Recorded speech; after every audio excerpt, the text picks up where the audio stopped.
nagka-travel ka abroad, siguradong natanong ka na nito. O kung first time mo pa lang, asahan mo na, why this country? At sa utak mo parang, bakit ba? Gusto ko lang namang magbakasyon. Pero sa immigration, hindi po pwede yung sagot na gusto ko lang.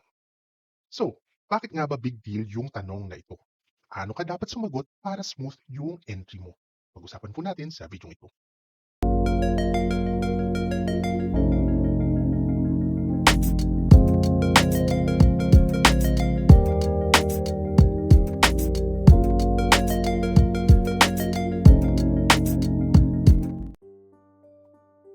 Ano ba yung totoong dahilan doon sa tanong na bakit dito sa bansa na to ka pupunta?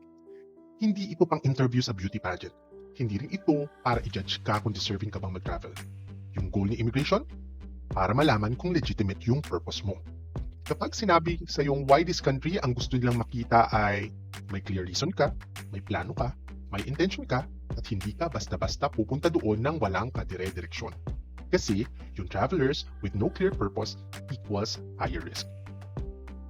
Ito yung pinaka-importante dito, yung consistency. Kapag sinabi mong tourist ka, pero wala kang alam doon sa bansa na pupuntahan mo, medyo questionable. Tinanong sa'yo, why Japan? Sagot mo, kasi po gusto ko lang. Wala kang itinerary, wala kang alam doon sa place, wala kang plano, ayun, di red flag. Pero kung sagot mo, halimbawang why Japan, is gusto ko pong makita yung Kyoto temples, gusto ko i-experience yung Osaka food scene, saka yung mga Tokyo attractions, tapos tugma yung sagot mo doon sa itinerary mo, it is smooth, walang problema.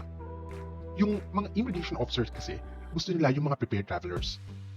Kapag alam mo kung bakit mo pinili yung bansa na pupuntahan mo, ibig sabihin para sa kanila pinag-isipan mo yung trip. Nag-research ka dito, nag-prepare ka ng itinerary, nag-prepare ka ng budget para sa trip na to, at importante, may purpose ka. So yung prepared travelers equals low risk, at kapag low risk ka, syempre mas mabilis yung process. Yung immigration officers gusto rin nilang i-check kung yung purpose mo matches your visa. Ito yung madalas na hindi alam ng travelers. Your answer must match your visa type. Kung tourist visa ka pero ang sagot mo, I want to go to Singapore because I want to look for a job. Ayun, automatic red flag. Kung business visa ka pero ang sagot mo, gusto ko lang po mag-shopping. Syempre, mismatch, hindi tugma. Your why is this country answer, dapat aligned siya doon sa visa mo, itinerary mo, documents mo, at saka doon sa kung gaano katagal mag-stay doon sa bansa na yun. Ano pa, yung mga immigration officers gusto rin nilang malaman kung babalik ka or ikaw ba ay isang tourist risk. Kapag sinabi mong why this country, tinitignan din nila kung may babalikan ka ba sa Pilipinas, may ties ka ba sa home country mo, hindi ka ba mag-overstay doon sa bansa na pupuntahan mo, hindi ka ba maghahanap o magtatrabaho illegally, at hindi ka ba magdi-disappear sa system.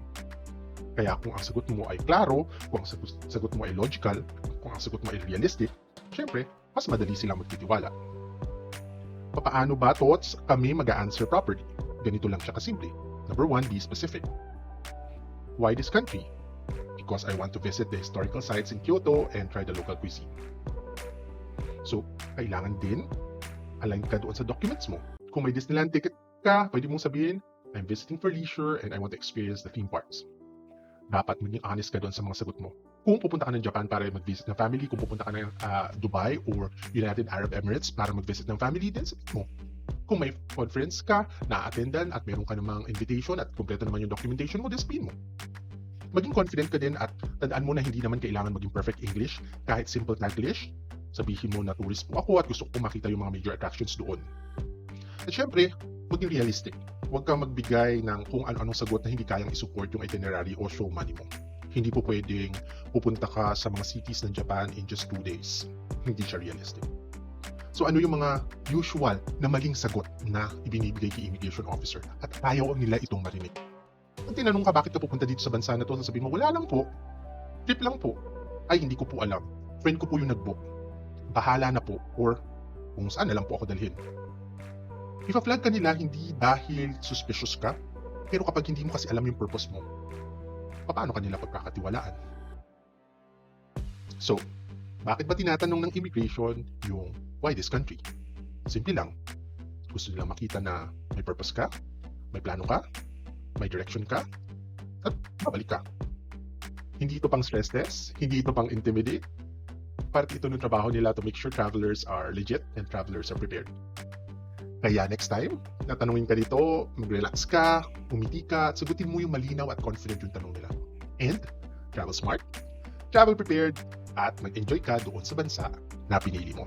Yun lamang po at magandang buhay sa ating lahat and see you po on the next video.